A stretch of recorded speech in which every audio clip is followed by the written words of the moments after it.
Welcome to Good Morning Hospitality, your one-stop shop for the latest news, noteworthy trends, and thought-provoking discussions across the industry.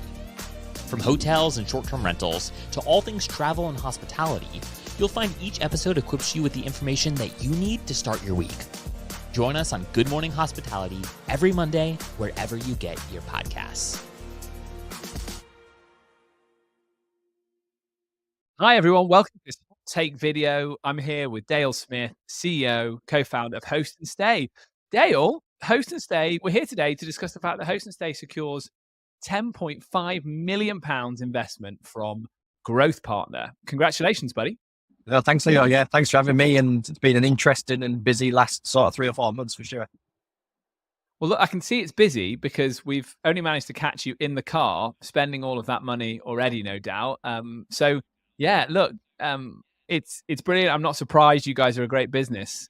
Just tell us a bit more about the deal. Why have you decided to do it, and why now? Obviously, we've been on a organic growth journey really the last 5 years since we launched the brand late 2018. I think we had 9 properties, grew that organically over 5-year period to the 1,000 mark. It really felt like the right timing for us to start and acquire other property management businesses to help continue that growth. Obviously, organic growth gets more and more difficult the larger you get. Obviously, we've got aspirations to scale what we're doing across the UK. I think, as you know, like our market proposition is a bit different in the fact that we're 80% fully managed. The other operators, certainly the bigger operators in the market, tend to be the opposite way around from a full management point of view. So this funding coming in enables us to go and do more acquisition. It enables us to invest further into our brand, into our service offering, into infrastructure, and ultimately the time it felt right from a family point of view as well. All said and done, it allows us to de-risk a little bit at the same time as helping us fuel the growth of Host and Stay really. So yeah, it's an exciting milestone for us for sure. Congratulations. Let's talk about the M&A first. A couple of notable deals recently, one in Norfolk and one in Brighton. Have you got more in the pipeline? Is that where you see? Is that what we'll be seeing from you over the next couple of months, or are they still to work out? No, so we've got active pipeline at the moment. So 100% over the next 3 to 6 months, certainly there'll be other news of other acquisitions completing. So we've got those lined up. Reality is we've been working on acquisitions for the last 12 months, knowing that we were going to be going through this process and securing investment at some point. So that's been active for us. Ben Duncan, who most of you know as well, been leading on that for us and done a great job. So yeah, absolutely, you're going to see more acquisitions coming under the Host and Stay umbrella before the end of the year. Hopefully that'll continue into 2025 as well. But you'll also see more organic growth coming from us as well. So we've got a pretty robust, hopefully, strategy in terms of continuing to grow the portfolio, both organically and through acquisition as well.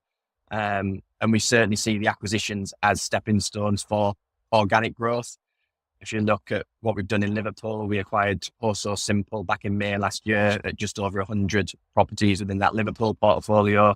That's now at over 200. So, we're keen to acquire into the right marketplaces and then effectively compound that growth through organic once we've secured the acquisitions to the platform. I was going to ask you about that.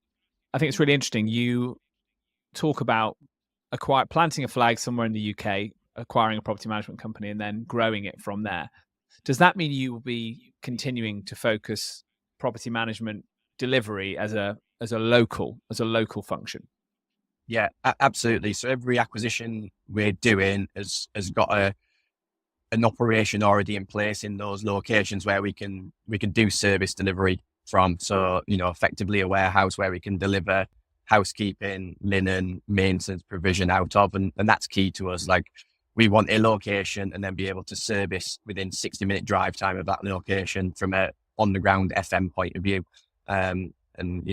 That's certainly our point of difference, is where we believe it should be delivered from an actual true property management point of view. And I say the key for us is that 75-80% that's fully managed on the portfolio at the moment. We absolutely want to stay within that metric for management. Our core belief is a management business. It's an interesting time to be acquiring businesses because it's been quite a turbulent 12 months in the industry. Is that why you put your foot down now? Are you finding that local agents are running out of steam and ready to kind of pack it in? I think it's interesting from a timing point of view. If we look at the bigger players in the market, they seem to have slowed down on acquisition. So in terms of competition, the market for acquisition is probably less than what it has been and would have been over the previous 5 years, 7 years even. If we look at regulation coming in, there's certainly going to be smaller operators in the market that regulation is, somewhat frightening for them. Reporting capability in terms of what we're seeing in terms of platform reporting and what needs to be done going into 2025 from that point of view is obviously another thing that property management companies need to have the infrastructure to deal with. So I think from a timing perspective, it probably works for us, certainly from an opportunity point of view, but also, again, back to that full management piece, the licensing possibility, the regulation that we're already seeing actually falls nicely in our kind of ballpark, if you like, because we're already doing the full management piece. Our properties have already got in place everything that we've seen you need to have in Scotland to get a license, for example, if we end up following that route. So it feels like we're nicely positioned to tackle whatever is ahead of us ultimately, or what's ahead for the industry. We've talked about organic and inorganic growth through acquisition, growing your core around these new acquisitions. Is there anything planned around taking over whole buildings, doing the more service department model? I know that's something you've looked at in the past. Not really. Core management offering is what we're focused on. Delivery through management contracts. We only really have one significant block in the portfolio, which is on a management basis. We average 1.2 owners per property. So, and that's where we want to be. We want it to be diverse from that point of view. Don't get me wrong, a block of apartments with one owner and one to manage is nice to a certain degree, but it also brings, more attrition risk. If we lose a block of 20 apartments, as an example, it's a big hit to the portfolio. So we want to make sure that effectively we're growing through management contracts and where possible, one owner per contract is nice from that kind of portfolio risks. Don't get me wrong, it means that from a client success point of view, it's more management because you've got more owners to manage and more calls to field and emails to deal with, etc. But I think for longevity, it feels like the right move. It'd be interesting to see what happens to the marketplace with the bigger blocks. We've all seen kind of the rise and fall, I suppose, of the likes of Sonder and those bigger block elements, certainly when they're on, commercial leases. The margins are tight, they're difficult to get to stack up. So it'll be interesting to see what happens with those. But for us, it's all about management contracts. That's our focus. Very, very interesting. On that, do you have plans to take the concept outside of the UK? We do. So you'll likely see us go overseas before the end of the year. That will be within Europe, but absolutely we'd like to do stuff further afield as well. Again, we don't really feel like anyone's done the full management piece and made that work across different countries, certainly not across continents. And we think there's opportunity there for that. If we look at the UK market, certainly in the rural and coastal markets, it's very seasonal. We're just coming out of peak period now. We're going to go into 4 to 5 months of low season. It would be nice to be able to complement that low season with a high season somewhere else in the world. So again, that's absolutely on our radar and on the roadmap. So everyone look out for Host and Ski, Host and Stale. Absolutely. Yeah, there's a few we could ball onto that for sure. Fantastic. Very, very interesting. Thoughts on how you think the UK market is going to evolve over the short term, so over the next 12 months? We've had a bumpy 12. I think we're on for a better 12. What's your view? I just think we're seeing the market normalize, Leo, to be honest. We're seeing stock coming out of the market that isn't performing. That's going to help, everybody that does stay in the market to drive higher occupancy and higher ADR, which we all know is needed. I think we're going to see and already have seen people exit the market that were in it for a quick win. And we're moving back.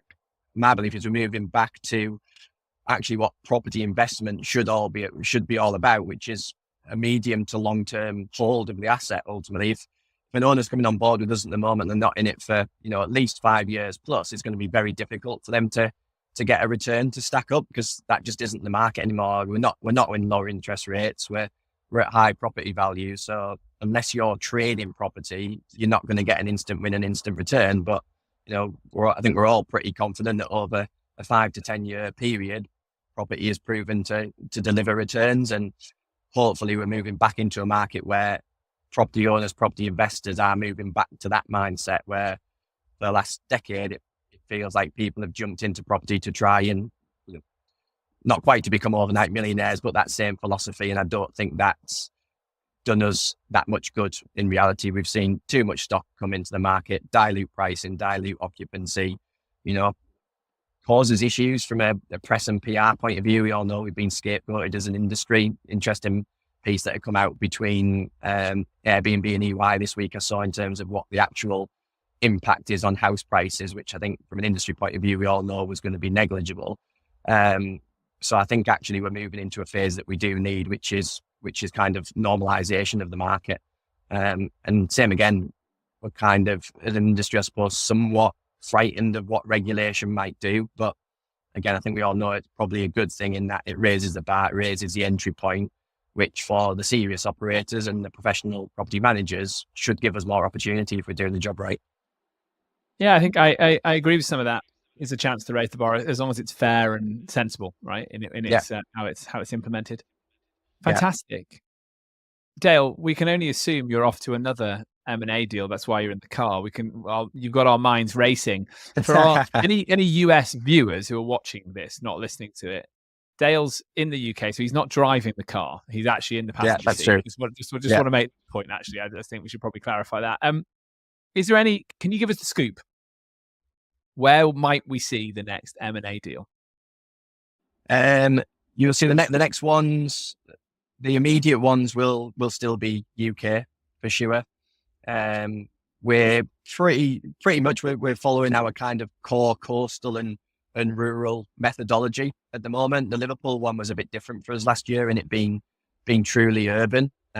We would like to do more urban stuff, certainly, because we feel like it balances the occupancy, flatlines it. But the next ones that you'll see come from us will be coastal and rural for sure, fitting in with that kind of that holiday let piece, if you like. But yeah, you'll hopefully see some more urban stuff from us as well. And fingers crossed, you'll see an overseas one from us by the end of the year too. Well, look, congratulations. It sounds like a great deal. We're very excited to see how things progress and see what you make of it all. Maybe one more thought before we go. I'm desperately trying to get a scoop from you. You're not biting. I love it. I'm also trying to work out from the car window where in the UK you are, but never mind. Why do you think Growth Partner has invested in Host and Stay? I think we fit. So obviously Growth Partner is primarily focused on consumer sector. So a lot of what they've done so far has been your kind of true B2C consumer stuff. We're a little bit different because we're both sides, right? We've got property owners that really fit into that B2B category, and then we've got guests on the other side that fit into the B2C. So I think we're a little bit of a different dynamic, and it's Growth Partners' first venture into something that's not kind of vanilla B2C. But obviously Sir Richard Harpin leading that fund, the property sector obviously fits nicely with his background and what he's done and grown with HomeServe. And that was obviously the attraction from our point of view, is that B2C knowledge, but that property knowledge and that kind of infrastructure, that network, because ultimately that plugs right into what we want to do from a property management point of view. Our FM piece, our housekeeping and maintenance side of the business is, over 50% of our revenue as a business. So it's key to us. And we really feel like Growth Partner can help us with that and help us deliver that and help us scale that. And ultimately they've been fantastic to deal with through the process. And we've got a pretty good 5-year vision in terms of where we want to get to. Great. I won't keep you any longer. Dale, thanks so much for joining this Good Morning Hospitality Hot Take. You at home, if you've enjoyed listening, please hit like, share, subscribe in all the usual social places. Until I see you again, Dale, all the best. Cheers, Leo.